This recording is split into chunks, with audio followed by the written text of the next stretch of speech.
നമുക്ക് സ്മൃതി, ഈ കണക്കുകൾ വെച്ച് നമ്മൾ പ്രിഡിക്റ്റ് ചെയ്യുന്നത് ഒരുപക്ഷെ നമ്മളെ അപകടത്തിൽ ചാടിക്കും. 2016 ഉയർന്ന പോളിംഗ് ആയിരുന്നു. അന്ന് പക്ഷേ തുണച്ചത് LDFനെയാണ്. 2021 ഇതേപോലെ 76% പോളിംഗ് നിന്നു. അപ്പോഴും തുണച്ചത് LDFനെയാണ്. തദ്ദേശ തെരഞ്ഞെടുപ്പിൽ നേരെ തിരിച്ചു വന്നു. അപ്പോൾ തുണച്ചത് UDFനെയാണ്. ലോക്സഭാ തെരഞ്ഞെടുപ്പിലും ടേൺ ഔട്ട് ഉയർന്നു തന്നെ നിന്നു ഏകദേശം. അപ്പോഴും അത് UDFനെയാണ് തുണച്ചത്. അപ്പോൾ ഈ 80% കടന്നാൽ പോലും ഒരു തരംഗമുണ്ടെന്ന് പറയാൻ കഴിയുമോ?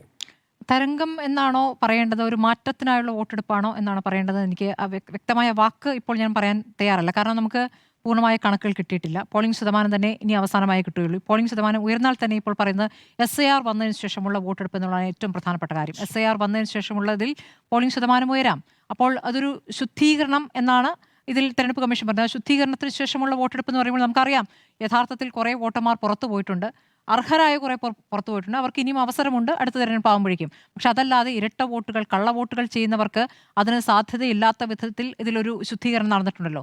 അങ്ങനെ വന്ന തെരഞ്ഞെടുപ്പിൽ അങ്ങനെ വരുമ്പോൾ ഒരു പൂർണ്ണമായ കണക്ക് എന്ന രൂപത്തിലേക്കാണ് ഈ ഉയർന്ന പോളിംഗ് ശതമാനത്തെ ഞാൻ കാണുന്നത്. അതിപ്പോൾ 78 എത്തിക്കഴിഞ്ഞിരിക്കുന്നു. ഉറപ്പായിട്ടും അത് 80 കടക്കും എന്നുള്ളതാണ്. നമുക്ക് ഇതിനു മുമ്പ് കണ്ടിട്ടുള്ള എപ്പോഴാണ്? 60-ലാണ്. 1960-ൽ 85.72% പോളിംഗ് രേഖപ്പെടുത്തിയിട്ടുണ്ട്. അതിനുശേഷം നമ്മൾ കണ്ടിട്ടുള്ളത് എപ്പോഴാണ്? 87-ലാണ്. 87-ലും ഇതുപോലെ 80% കടന്നിട്ടുണ്ട്. അപ്പോൾ ഇപ്പോഴത്തെ തിരഞ്ഞെടുപ്പ് ഒരു മാറ്റത്തിനായി വോട്ട് ചെയ്തു എന്ന രൂപത്തിലുള്ള വിലയിരുത്തൽ വരുന്നത് ഈ വോട്ട് എടുപ്പ് പകുതിയാകുമ്പോൾ നേതാക്കൾ നടത്തുന്ന പ്രതികരണം ഒരു പ്രധാനപ്പെട്ട കാര്യമാണെന്ന് തോന്നുന്നു. എത്രത്തോളം ആത്മവിശ്വാസം നേതാക്കളുടെ പ്രതികരണങ്ങളുണ്ട്, അവരുടെ മുഖഭാവത്തിലുണ്ട് എന്നൊക്കെ ഒരു വളരെ പ്രധാനപ്പെട്ട കാര്യമാണ്. അതൊരു പ്രധാന ഘടകമായി ഞാൻ കാണുകയാണ്. ഇപ്പോൾ മേഖല തിരിച്ചു നോക്കുകയാണെങ്കിൽ ഈ ന്യൂനപക്ഷ വോട്ടിൻ്റെ ഒരു ഏകീകരണം സംഭവിച്ചിട്ടുണ്ട് എന്ന് തന്നെയാണ് ഗ്രൗണ്ടിൽ നിന്ന് മനസ്സിലാക്കാൻ കഴിയുന്നത്. ഇത് 2019-ലെയും 2024-ലെയും ഒരു വോട്ടിംഗ് പാറ്റേൺ, ആ രൂപത്തിൽ അത് സംഭവിച്ചിട്ടുണ്ട്. രാവിലെ തന്നെ ബൂത്തുകളിലെത്തി തങ്ങളുടെ വോട്ട് രേഖപ്പെടുത്താൻ UDF അവരുടെ അണികളോട് ആവശ്യപ്പെടുകയും ആ രൂപത്തിൽ വോട്ടർമാർ ബൂത്തിലെത്തി എന്നുള്ള ഒരു കണക്ക് അവരുടെ മുന്നിലുണ്ട് എന്നുള്ള എപ്പോഴും പൂർണ്ണമായ കണക്കല്ല കേട്ടോ. LDFനും അതേ രീതിയിൽ കാര്യങ്ങൾ പറയാം. ഇപ്പോൾ CPM-ന്റെ സെക്രട്ടേറിയറ്റ് ചേർന്നുകൊണ്ട് വിലയിരുത്തൽ നടത്തുന്നത് വിജയിക്കും എന്നുള്ളതാണ്. പക്ഷേ CPM-ന്റെ ഒരു രീതി അനുസരിച്ച് അങ്ങനെയല്ലല്ലോ. എല്ലാ ബൂത്തുകളിലെയും കണക്കെടുത്ത് അത് പരിശോധിച്ചതിന് ശേഷം അവർക്ക് ഒരു കൃത്യമായ കണക്ക് കിട്ടാറുണ്ട്. അങ്ങനെ ഒരു കണക്ക് കിട്ടുന്ന സമയമായിട്ടില്ല. അതിനു മുമ്പുള്ള ഒരു വിലയിരുത്തലായിട്ട് ഇത് പുറത്തേക്കുള്ള ഒരു പ്രതികരണമായിട്ട് മാത്രമേ ഞാൻ കാണുന്നുള്ളൂ. ഇതിൽ പ്രധാനമായിട്ടും സാമുദായിക നേതാക്കളുടെ പ്രതികരണം ഒരു പ്രധാനപ്പെട്ട കാര്യമാണ് കേട്ടോ.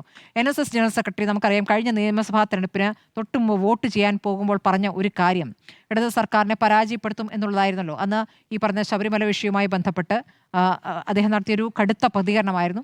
അതിന് നേരെ തിരിച്ചാണ് ഫലമുണ്ടായതെന്ന് നമ്മുടെ മുന്നിലുണ്ട്. ഇന്ന് പക്ഷേ കാര്യങ്ങളൊക്കെ മാറിയിരിക്കുന്നു. ഇന്ന് അദ്ദേഹം എവിടെയും തൊടാതെ ആരുടെയും പക്ഷം പിടിക്കാതെ സമദൂരം എന്ന നിലപാടിൽ ഊന്നിക്കൊണ്ടുള്ള ഒരു പ്രതികരണമാണ് ഇന്ന് നടത്തിയിരിക്കുന്നത്.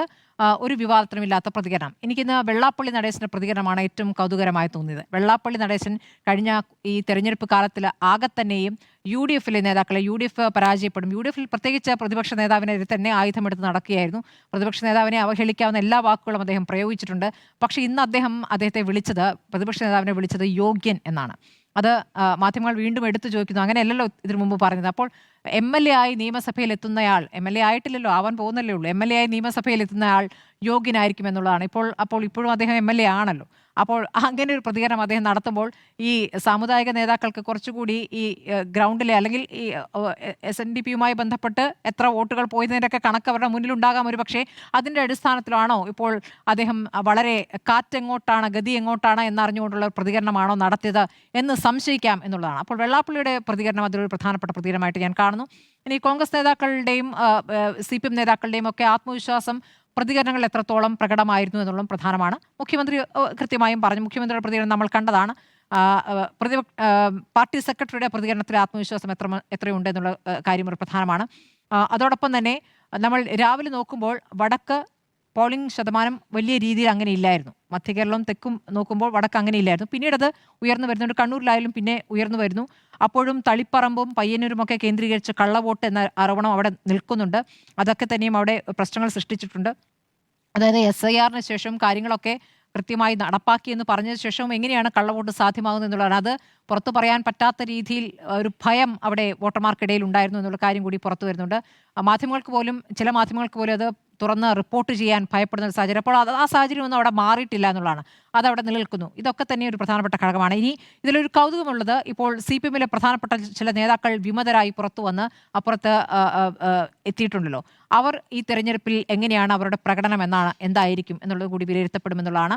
പയ്യന്നൂരും, പ്രത്യേകിച്ച് പയ്യന്നൂരും തളിപ്പറമ്പും പ്രധാനപ്പെട്ട ഘടകമാണ്. അതുപോലെ തന്നെ നമുക്ക് G. സുധാകരൻ്റെ പ്രകടനം എങ്ങനെയായിരിക്കും എന്നുള്ളത് നമ്മൾ കാത്തിരിക്കുന്ന ഒരു കാഴ്ചയാണ്. ഇനിയും 23 ദിവസം കാത്തിരിക്കണമെന്നുള്ളതാണ് നമ്മളെ സംബന്ധിച്ചുള്ള ഏറ്റവും സങ്കടകരമായ കാര്യം. ഇനി ഫലമറിയാൻ അത്ര ദിവസം കാത്തിരിക്കുക. ഏതായാലും ഇന്നിപ്പോൾ രാത്രിയായി, പോളിംഗ് ശതമാനം നാളേക്ക് കൃത്യമായ കണക്കറിയാം. അത് കഴിഞ്ഞ് കഴിഞ്ഞാൽ പാർട്ടികൾ എടുക്കുന്ന കണക്കെടുപ്പ് മറ്റന്നാളത്തോടു കൂടി ഒരു പൂർണ്ണ ചിത്രം എല്ലാ പാർട്ടികൾക്കും ഉണ്ടാകുമെന്നുള്ളതാണ് ഞാൻ കരുതുന്നത്. അപ്പോൾ അതിനെ വേവ് എന്ന് വിളിക്കണോ തരംഗം എന്ന് വിളിക്കണമോ എന്ന് എനിക്ക് ആ കൃത്യമായ വാക്ക് എനിക്ക് പറയാനറിയില്ല. പക്ഷേ ഒരു മാറ്റത്തിനായുള്ള വോട്ടെടുപ്പ് ഉണ്ടായിട്ടുണ്ട്.